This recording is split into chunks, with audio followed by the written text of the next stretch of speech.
இந்த மாதிரி எலெக்ஷன்ல இந்த சைதாப்பேட்டை தொகுதியில யார் ஜெயிப்பா நீங்க நினைக்கிறீங்க? என்னுடைய இதெல்லாம் வந்து மா சுப்பிரமணியன் தான் ஜெயிப்பார். அவர் தான் எம்எல்ஏ நிறுத்திக்கிறார், அவர் தான் ஜெயிப்பார். இந்த மாதிரி அவர் தான் ஜெயிப்பார். தொகுதியில இப்போ இந்த முறை யார் ஜெயிப்பா நீங்க நினைக்கிறீங்க? இந்த வாட்டி எதுவுமே செய்யல. இந்த 5 வருஷத்துல நீங்க சுத்தி பாருங்க, வெறும் ஹாஸ்பிட்டல் மட்டும் தான் கட்டி வச்சுக்கிறாங்க. அதுல உள்ள போனீங்கன்னா ஒண்ணும் கிடையாது. ஆனா எனக்கு தெரிஞ்சு நான் தளபதி தான் ஓட்டு போடுவேன். இந்த வாட்டி ஜெயித்திலும் முதலமைச்சர் தான் கண்டிப்பா ஜெயிப்பாரு. என்னுடைய தளபதி தான், கன்ஃபார்மா தளபதி தான். ஒரு ஆசை போடணும்னு எங்க குடும்பத்துல 27 ஓட்டு ஆகும். 27 ஓட்டு விஜய்க்கு தான். இப்போ கான்ஃபிடண்டா இருக்கேன், தளபதி தான் ஜெயிப்பார். அவர் எங்க வீட்லயே ஒரு 4 ஓட்டு இருக்கு, 4 ஓட்டுமே விஜய்க்கு தான் போடுவோம். தொகுதியிலே பொறுத்தவரையில் மா சுப்பிரமணியன் தான் வருவாங்க. எனக்கு என் ஓட்டு டிவிக்கே டிவிக்கே டிவிக்கே.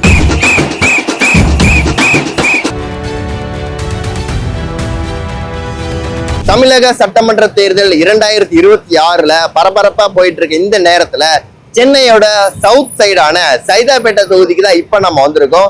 சைதாப்பேட்டை தொகுதி அப்படின்னதும் நம்ம எல்லாருக்குமே தெரியும் யார் அதுல முன்னிலையில இருந்திருக்கா அப்படின்னு. போன எலெக்ஷன்ல பார்த்தா டிஎம்கேவை சேர்ந்த மா சுப்பிரமணியம், அதாவது சுகாதாரத்துறை அமைச்சரான மா சுப்பிரமணியம் அவர்கள் தான் 80,000 வாக்குகள் பெற்று அவர் ஜெயிச்சிருக்காரு. சோ அவரை எதிர்த்து போட்டிட்ட சைதை துரைசாமி அவர்கள் வந்து 50,000 வாக்குகள் பெற்று தோத்திருக்காரு.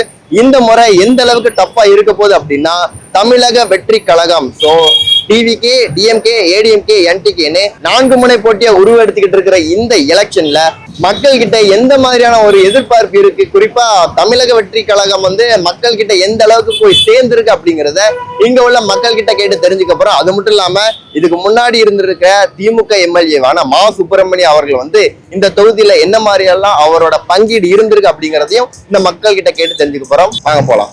இந்த முறை சைதாப்பேட்டை தொகுதியில யார் வரணும்னு நினைக்கிறீங்க? விஜய்க்கு. ஓகே. எங்க குடும்பத்துல 27 ஓட்டு ஆகும். 27 ஓட்டு விஜய்க்கு தான். இல்ல போன முறை புதுசா வரணும். போனாட்டி டிஎம்கே தான். டிஎம்கே மா சுப்பிரமணியம் இருந்திருக்காரு. அப்பத்துல இருந்து நாங்க டிஎம்கே தான். எங்க அப்பா தாத்தா. அப்போ நீங்க டிஎம்கே தான் போட்டிருக்கீங்க? போன வாட்டியும் டிஎம்கே தான் போட்டோம். ஓகே. இந்த வாட்டி தான் மாத்தி போட்டோம். எதனால இந்த முறை மாத்தி போடுறீங்க? இல்ல எங்க பொண்ணு எங்க பேரனும் என்ன தொல்லை பண்றாங்க, அதனால நாங்க மாத்தி போடுறோம். அவங்களுக்காக தான் நீங்க மாத்தி போட்டுருக்கீங்க. வேற யாரு? சரி, ஓகே, தேங்க்ஸ். இந்த முறை எலெக்ஷன்ல இந்த சைதாப்பேட்டை தொகுதியில யார் ஜெயிப்பா நீங்க நினைக்கிறீங்க? என்னுடைய இதெல்லாம் வந்து மா சுப்பிரமணியன் தான் ஜெயிப்பார். அவர் தான் எம்எல்ஏ நிறுத்திக்கிறார், அவர் தான் ஜெயிப்பார். இந்த மாதிரி அவர் தான் ஜெயிப்பாரு. போன முறை அவர் தான் ஜெயிச்சாரு. அவர் தான் ஜெயிச்சாரு. ஓகே. இந்த முறை நல்ல மாதிரியா எல்லாமும் செய்கிறாங்க. ஒரு 3,000 ரூபாய் அந்த தொகுதிக்கு முதலமைச்சர் போட்டுருக்காரு. அப்போ வந்து யார் ஜெயிப்பாங்க? இப்போ ஒரு 5,000 ரூபாய் போடுறோன்னு சொல்லியிருக்காரு. அது வந்துச்சா என்னன்னு தெரியல நம்மளுக்கு.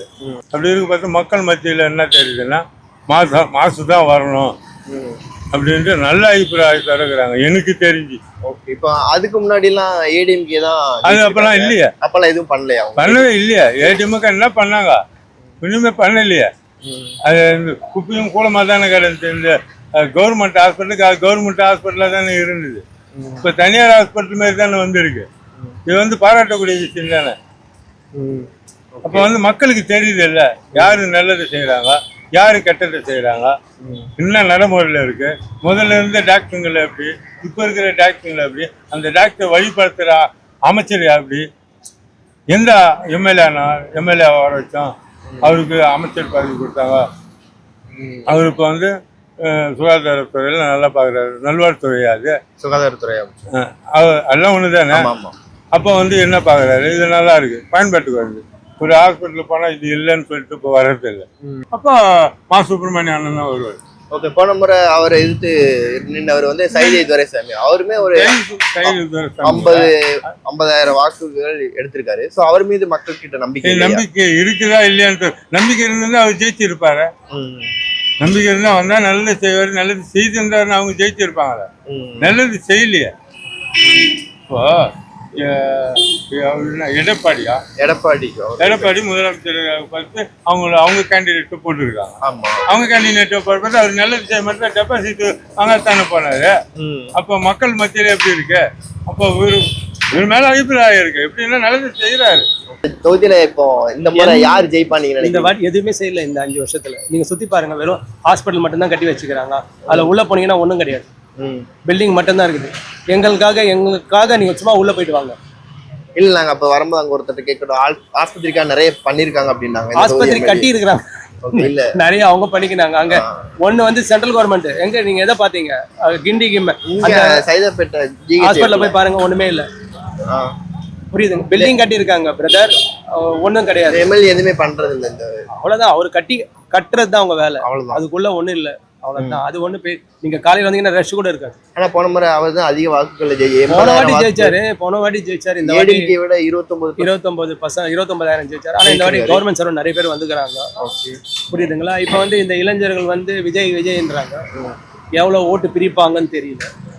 நீங்க என்ன நினைக்கிறீங்க? விஜய் வருவார் இந்த முறை? இங்கெல்லாம் வர முடியாது, சைதாப்பேட்டில் நினைச்சு கூட பார்க்க முடியாது. ஒரு 5,000-10,000 ஓட்டுன்றது வந்து பெரிய பெரிய டார்கெட். 10,000 இங்க ஜெயிச்சாலே பெரிய 10,000 கிடைக்கிறது ஜெயிக்க இல்ல, அவங்க ஒரு 10,000 ஓட்டு வாங்குறதுனாவே பெரிய டார்கெட். ஏன்னா யாரும் தெரியாது அவங்கள பத்தி யாரும் தெரியாது. புரியுதா? இங்க தெரிஞ்சதெல்லாம் ஏடிஎம்கே டிஎம்கே தான். ஏடிஎம்கே இப்போ வந்து ஏடிஎம்கேல வந்து யார் வர போறதுன்னா இவர் வந்தா வரலாம். இப்போ பேப்பர் நம்ம நெட்ல பார்க்கறத வச்சு தான் சொல்றேன். Saidai Duraisamy tough candidate. இல்ல அமமுகல இருந்து செந்தமிழன் மினிஸ்டரா இருந்திருந்தார். புரியுதா? இவர் வந்து துரைசாமி மினிஸ்டரா இல்லை, அவர் வந்து இதுதான் இருந்தார், நம்ம மாநகராட்சி தலைவராக தான் இருந்தார். ஆனா இவர் ஆல்ரெடி மினிஸ்டரா இருந்தாரு. அவரு நினைச்சா நிக்க வைச்சா நல்ல ஆப்பர்ச்சுனிட்டி. ஏன்னா அவங்க கிட்ட பயங்கர கூட்டம் இருக்கு, இளைஞர்கள் பட்டாளம், செந்தமிழ். அதுதான், அது நம்ம யார் முடிவெடுப்போம் நம்ம கையில கிடையாது. ஆனா ஈஸியா ஜெயிக்க முடியாது. புரியுதுங்களா? எந்த திட்டமும் கிடையாது. சைதாப்பேட்டில் வந்து ஒரு வயசானவங்களை வீட்டில் பார்க்கலாம், அதெல்லாம் ஒரு திட்டமும் கிடையாது. ஒரு மொத்தம் வந்து சைதாப்பேட்டில் வந்து ஒரு 10 தெரு நல்லா பண்ணிக்கிறாங்க. அது எப்படின்னா அவங்க டிஎம்கே ஆளுங்க, அவங்க இருக்கிற தெருவை 10 தெரு நல்லா பண்ணிக்கிறாங்க. எல்லாம் இப்போ எலெக்ஷன் வர்றதுனால பண்ணதா இல்ல முன்னால எதுவுமே பண்ணல. நாங்க அவரை போய் பார்க்க கூட முடியாது, அவர் ஆபீஸ்ல கூட பார்க்க முடியாது, அவர் மினிஸ்டர் ஆயிட்டாங்க. இங்க ஏதாவது குறை அப்படின்னா அவங்க கொரோனா போய் நீங்க பைக்ல வந்தீங்களா நடந்து வந்தீங்களா? பைக்ல வந்தோம். எல்லா ரோடும் போய் சுற்றி பாருங்க, நீங்களே கண்டுபிடிப்பீங்க. சும்மா இதெல்லாம் போட்டு எவ்வளோ வருஷம் முன்னாடி ரோடு போட்டது, எதுவுமே வந்து சர்வீஸ் எல்லாம் இல்லை. ஆனால் அதுக்கு முன்னாடி பெரிய ஏடிஎம்கே தான் இருக்கு. அவங்க யாருமே இந்த லெவல் அவ்வளோதான். பெஸ்ட் பார்த்தீங்கன்னா துரைசாமி இந்த டைமில் ஏதோ பண்ணியிருக்கிறார்.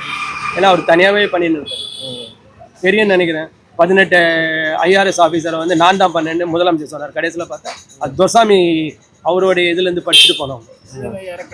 அறக்கட்டளை, புரியுதுங்களா? துரைசாமி வச்சிருக்க அறக்கட்டளை. அது எதுவுமே வந்து விளம்பரம் தான் தவிர யார் கையிலையும் வரல. எல்லாமே அவர் தெரியும், உங்களுக்கு தெரியும் நினைக்கிறேன். நம்ம சென்னையில அவர் தான் டாப்பு. யாரு? துரைசாமி. அவர் மனிதனை அறக்கட்டளை வச்சிருக்காரு. நிறைய பேர் அவங்க சன்னு இறந்த அன்னைக்கு கூட தூக்கிட்டு வந்தது 6 IAS ஆஃபீஸர் அவங்க கிட்ட படிச்ச பசங்க. ஏதோ ஒரு ஊர்ல நார்த் இந்தியாவில் ஏதோ ஒரு இடத்துல சரி நல்லது செஞ்சா தேடி எங்க வந்தாலும் வரும். இவரெல்லாம் எங்களுக்கு தெரிஞ்ச அத்தாடி வருவாரான்னு தெரியல. யாரு இப்ப இருக்கிற முதலமைச்சர் அமைச்சர் ஒண்ணுமே செய்யல. வெறும் டிஎம்கே ஆளுங்களுக்கு மட்டும் அவங்க வரமாட்டாங்க. எங்க 1000 ரூபாவே வந்து வெறும் டிஎம்கே பீப்புளுக்கு தான் கிடைச்சிருங்க, ஜெனரல் பீப்புள் கிடைக்கல. புரியுதுங்களா? பஸ்ல நிறைய மக்கள் கிட்ட எல்லாம் டிவிக்கேன்னு சொன்னாங்க. ஆமா, நான் உங்ககிட்ட சொல்லுவாங்க தவிர ஓட்டு போற நேரம் இருக்கு தெரியுமா? இந்த ஃபிராக்ஷன் ஆஃப் செகண்ட் கை ஆடணும். யாராலுமே நேரம் போய் விசில்ல குத்த முடியாது. ஏன்னா நானே சின்ன வயசுல அதை பட்டிருக்கிறேன். ஒரு சின்னத்துல குத்துறதுன்னா மைண்டுக்குள்ள போய், புரியுதுங்களா? சொல்லுவாங்க நான் குத்துறேன். அவங்க ஆல்ரெடி ரெட்டையில குத்திருந்தா அதுக்கு தான் கை போவோம், சூரியன்ல குத்துறதுன்னா அதுக்கு தான் கை போவோம். ஏன்னா இவங்க 2 பேருமே ஆளுக்கு 40% வச்சிருக்காங்க. யார் ஏடிஎம்கே 40%, டிஎம்கே 40%. அப்புறம் டிவிக்கு எங்க தாண்டி வர முடியும்? இருக்கதே 100. 20 எப்படி நீங்க சொல்லுங்க? எவ்வளவு நிறைய பேர் சுயேட்சைங்க எவ்வளவு பேர் நிக்க, நாம் தமிழர் வேற நிக்குது. அதுக்கு எப்படி ஒரு 3000 ஓட்டு வரும் தெரியாம போடுறது? அப்புறம் பாத்தீங்கன்னா எவ்வளவு வரும்? இவங்க 2 பேர். மக்கள் ஒரு மாற்றத்தை எதிர்பார்க்கறாங்க. அந்த மாற்றம் தான் மக்களுக்கு ஏற்றம். மாற்றம் இருந்தாலே அது ஏற்றம் தரும். அந்த மக்கள் வந்து நினைக்கிறாங்க சார், தமிழ்நாடு ஃபுல்லாவே ஒரு மாற்றம் வேணும்னு நினைக்கிறாங்க. ஏன்னா இவங்க 2 பேருமே 70 வருஷமா மாறி பண்றாங்க. அவங்க குடும்பத்துக்கும் அவங்களுக்கும் தான் அது நல்லா இதுவா இருக்குது. மக்களுக்கு ஒண்ணுமே கிடையாது. இன்றைக்கு இருக்கிற பாமர மக்கள் ஒரு மாற்றம் வேணும், மாற்றம் இருந்தால் தான் நாடு வந்து ஒரு ஏற்றம் பெறும் அப்படின்னு படித்த இளைஞர்கள் எல்லாருமே, விவசாயிகள் முதல் கொண்டு எல்லா தொழிலாளர்கள், விவசாயிகள், மீனவர்கள் அத்தனை பேருமே சரி. ஒரு விவசாயம் பண்ற விவசாயிங்க ரேஷன் கடையில கியூல நிக்கிறான், அவனுக்கு அரிசி இல்லை. அவன் தான் சார் உற்பத்தி. நம்ம சாப்பிட்றோம் 100 ரூபா கொடுத்து, அவனுக்கு அரிசி இல்லை. அவன் ரேஷன் கடையில் இலவச அரிசி கியூ நிற்கிறான். எந்த அளவுக்கு பாருங்க, புரியுதா? இதெல்லாம் மாறணும்னு சொன்னா ஒரு மாற்றம் வேணும். நீங்க யாரை மாற்றம் இருந்தாலும் ஏற்றுவேன். நீங்க யாரை எதிர்பார்க்கறீங்க? யாரு சார் மாற்றத்தை தான் எதிர்பார்க்கறேன். சரியான மாற்றம் அதுல வரணும். இருந்தே நீங்க புரிஞ்சுக்கலாம் ஒரு மாற்றம். இவங்க 70 வருஷமா 2 பேருமே பண்ணிட்டு இருக்காங்க. ஒரு புதுசா ஒரு மாற்றம் வந்தா ஒரு ஏற்றம் பெறணும்னு நினைக்கிறாங்க. இளைஞர்கள் பட்டாளம், டிவிக்கு படித்தவர்கள். டிவிக்கு என்ன சொல்ல சார், ஒரு மாற்றம், புதுசா ஒரு ஆள் வரணும். புரியுதுங்களா? அவன் வந்து சம்பாதிக்காதவனா இருக்கணும், ஊழல் பண்ணாதவனா இருக்கணும். புரியுதுங்களா? உங்களுக்கு தெரியும் ஆரம்பத்துல இருந்த அரசியல்வாதிகள்லாம் என்ன முதலோட வெள்ளை வேஷ்டி வெள்ளை சட்டையோட வந்தவங்க தான். அவங்களுடைய உலக நாடு ஃபுல்லா இன்னைக்கு அவங்களுக்கு எப்படி சுத்துதுன்னு அது மாதிரி இல்லாத ஒரு படத்தை மதிக்காத மக்களுக்கு சேவை செய்யணும் அப்படின்ற ஒரு மாற்றம் கொண்ட ஒரு ஆள் வந்து வந்தாக்கா நாடு நல்லா இருக்கும், செழிப்பா இருக்கும், எல்லாம் எல்லாருமே கிடைக்கும். அவ்வளவுதான். பொதுவாக விவசாயத்தை பற்றி சொல்லிட்டு அதுல இருந்து நீங்க புரிஞ்சுக்கலாம். அப்பா எல்லாருமே அப்படிதான். ஒரு மீனவனுக்கு அவனுக்கு மீன் இருக்காது, மீன் பிடிச்சி கொடுப்பான், எக்ஸ்போர்ட் ஆகும் ஃபாரினுக்கு. அவங்க வீட்டுல அந்த நிலைமை இருக்கும். தெரியுதுங்களா? விவசாயம் ஒரு இதுல சொல்றேன். இதுதான் அதெல்லாம் எந்த கட்சி சாராததான் ஒரு மாற்றம் வேணும்னு மக்கள் எதிர்பார்க்கறாங்க. கண்டிப்பா அதுல இந்த எலெக்ஷன்ல மாற்றம் வரும்னு நினைக்கிறோம். புரியுதா? இந்த தொகுதியில பொறுத்தவரை நல்லா புரிஞ்சுக்கிங்க. சரிங்களா? காதில் வாங்கிக்கிங்க. பார்க்குற மக்கள் வந்து பார்த்தீங்கன்னா நல்லா நோய் நொடிகள் நல்லா இருக்கும். சரிங்களா? அவங்க நல்லா நோய் நொடிகள் நல்லா இருந்தால் போதும். சரிங்களா? போக சொல்லாமல் என்ன எடுத்துகிட்டு வந்த ஒன்றும் கிடையாது. போக சொல்ல ஒன்றும் எடுத்துகிட்டு வந்து கிடையாது. நல்லா புரிஞ்சுக்க மக்களே. இது வந்து கழிவு காலம். சரிங்களா? இது வந்து கழிவு காலம். இந்த கழிவு காலத்தில் வந்து எத்தனை பேர் ஏமாத்திரம் போய் சொல்கிறான். ஏன்னா சில பேர் வந்து பார்த்தீங்கன்னா பொம்பளை கூட விட மாட்டான். இந்த வந்து பார்த்தீங்கன்னா இந்த தொகுதியில் யார் ஜெயிப்பாங்கன்னா என்னை பொறுத்தவரை நல்லா புரிஞ்சுங்க. இப்போ நான் ஓப்பனாக சொல்கிறேன். நான் தளபதி ரசிகராக இருந்தால் கூட நானும் சினிமாவில் இருந்துருவேன்.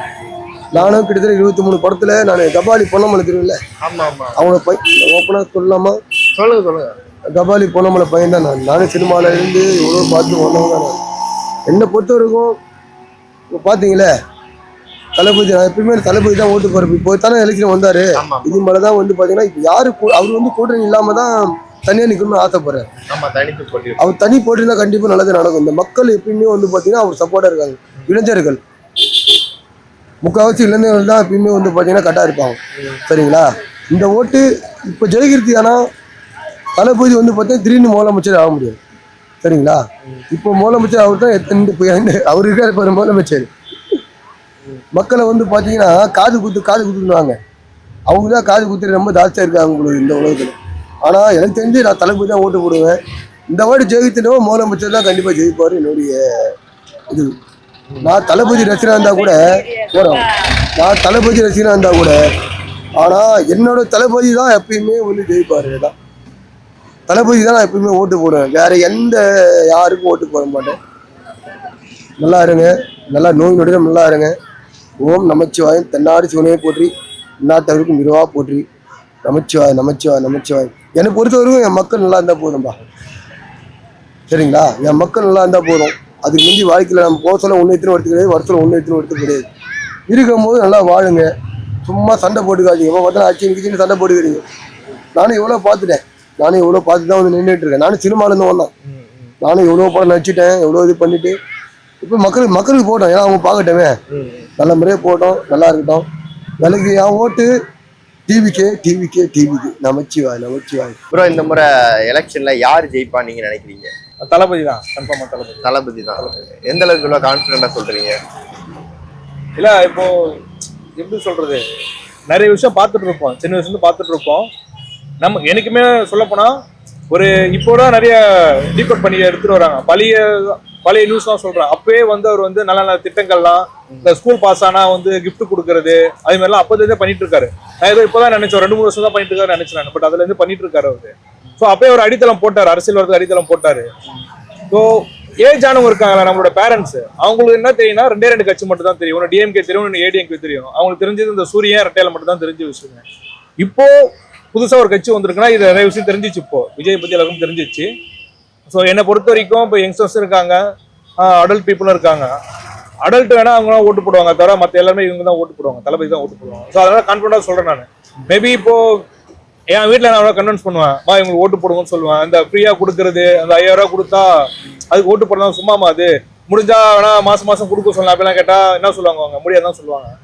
ஸோ கான்ஃபிடண்டா இருக்கேன், தளபதி தான் ஜெயிப்பார் அவரு. எங்க வீட்லயே ஒரு 4 ஓட்டு இருக்கு, 4 ஓட்டுமே விஜய்க்கு தான் போடுவாங்க. மற்ற ஏடிஎம்கே டிஎம்கே அவங்களுடைய வாக்குகள் இவருக்கு போகும்னு நினைக்கிறீங்களா? தாராளமா போகும். இப்போ அங்க இருந்து எல்லாம் நிறைய பேர் நம்ம கட்சிக்கு வராங்களா, மாறி வராங்களா. ஒரு எப்படி சொல்ற 30 வருஷம் அங்க ஒர்க் பண்ணுவாங்க.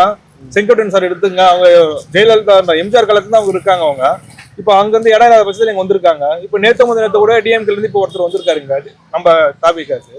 ஸோ கண்டிப்பா வாய்ப்பு இருக்குதான், நல்லாவே பண்ணுவார் இவர். ஆனால் சொல்ல போனாக்கா ஓகே, இப்போ 234 தொகுதிகளுக்கும் வேட்பாளர்கள் நியமிக்கிறதுல வந்து டிவிகே சார்பில் எல்லாருமே ஃப்ரெஷ் கேண்டிடேட் தான். ஆமா. ஸோ ஆப்போசிட்ல இருக்கவங்க டிஎம்கே ஏடிஎம்கே அவங்க எல்லாருமே ஆல்ரெடி முதலைங்க.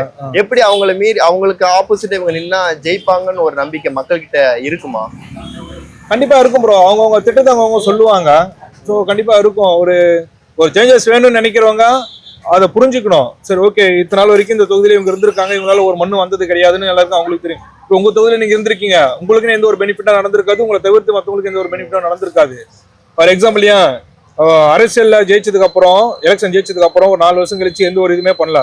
எண்ட் ஆஃப் த டே இப்போ எலெக்ஷன் வரப்போற 3 மாசத்துல அந்த ரோட்ல தண்ணி விடுவாங்க இல்லையா, மெட்ரோ வாட்டர், அது பண்றாங்க. ரோட சரி பண்றாங்க, காவாவை சரி பண்றாங்க. இது ஏன் ஜெயிச்சப்ப பண்ண வேண்டியதானே, ஏன் இப்ப பண்றாங்க? கடைசி நேரத்துல பண்றாங்க. வாக்கு கொடுத்தப்பதான் அது பண்ணணும். அப்பதான் நீ ஒரு நல்ல அரசியல்வாதி. அது அப்ப பண்ணாம எண்ட் ஆஃப் த டே இப்போ ஒரு 3-4 மாசத்துக்கு எலெக்ஷன் டேட் அறிவிச்சாச்சு, ரிசல்ட் டேட் அறிவிச்சாச்சு. இந்த ஒரு 2 மாசம் 3 மாசம் முன்னாடி அதெல்லாம் ஸ்டார்ட் பண்ணிருக்காங்க. ரோடு அந்த பேட்ச் பண்றது, காவாவை சரி பண்றது, இதெல்லாம் எதுக்கு பண்ணோம்? நாங்கெல்லாம் இது லூஸா நாங்க சொல்லி பார்க்கலாம். இது தெரியவே தெரியாதா? எலெக்ஷன் வரப்போகுதுன்னு இப்ப எனக்கு தெரியுது. இந்த பாப்பாவுக்கும் தெரிய போகுது. ஸோ கண்டிப்பா இந்த முறை சைதாப்பேட்டை தொகுதியில யார் ஜெயிப்பா நீங்க நினைக்கிறீங்க? சைதாப்பேட்டை தொகுதியிலே பொறுத்தவரையில் மா சுப்பிரமணியம் தான் வருவாங்க. இந்த முறை அவர் வருவாரா? மொத்தம் வாய்ப்பு இருக்கு. இந்த முறை எலெக்ஷன்ல யாருக்கு உங்களுடைய ஆதரவு? அதுவும் சைதாப்பேட்டை தொகுதியை பொறுத்த வரைக்கும் ஸ்டாலின் தான் போடணும். மா சுப்பிரமணியம் அவருக்கு. ஆமா, மா சுப்பிரமணியனுக்கு தான் போடுவோம். ஆ, இந்த ட்ரிப் இவருக்கு ஒரு இது கொடுக்கணும்ல, வாய்ப்பு கொடுக்கணும்ல.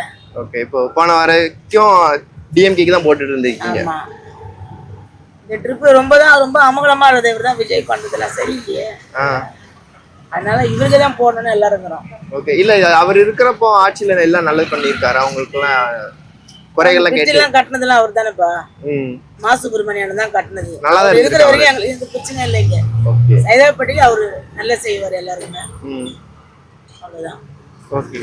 இப்போ போன டைம் இருந்தப்போ உங்க ஏடிஎம்கே அவர் எதிர்த்து இருந்தாங்களே, சைதை துரைசாமி, அவருமே ஒரு 50,000 ஓட்டு எடுத்திருக்காரு வாக்குகள். அவர் மீது ஒரு நம்பிக்கை இல்லை. வந்து போடுறது அவருக்கு தான், இவருக்கு தான். மா சுப்பிரமணியானது தான் இங்க சைதாப்பேட்டை உள்ள எல்லாருக்கும் வியாபாரிகள்லாம் அவருக்கு தான் ஓட்டு. ஓகே. ஆமா, இந்த முறை ஒரு ஆசை போடணும்னு. ஆனா அவர் தான் வந்து யாரு கூடமே நிக்க மாட்டா, வந்து தனியா நிக்கிறனா அது எப்படி தனித்து நிக்கிறாரு எல்லா தொகுதியிலும். ஒண்ணுமே வந்து பண்ண முடியாது இல்ல. அதனால இவருக்கு தான் இந்த முறை சைதாப்பேட்டையில உங்க ஆதரவு விஜய்க்கு. ஆமா, சரி, போடலாம்னு ஒரு ஆசை. ஓகே, அவ்வளவுதான், வேற ஒண்ணும் இல்ல. விஜய் வந்தா எந்த மாதிரியான மாற்றத்தை கொடுப்பாருன்னு எதிர்பார்க்கறீங்க? என்னப்பா, விஜய் வந்தா எந்த மாதிரியான மாற்றத்தை தருவாருன்னு எதிர்பார்க்கறீங்க? நல்லது, இதோட கொஞ்சம் நல்லது பண்ணுவாருன்னு தானே எல்லாரும் ஒரு ஆசை. இந்த ஆட்சியோட நல்லது பண்றோம். ஆமா, நல்லது பண்ண மாட்டாரான்ற ஒரு ஆசை தான்.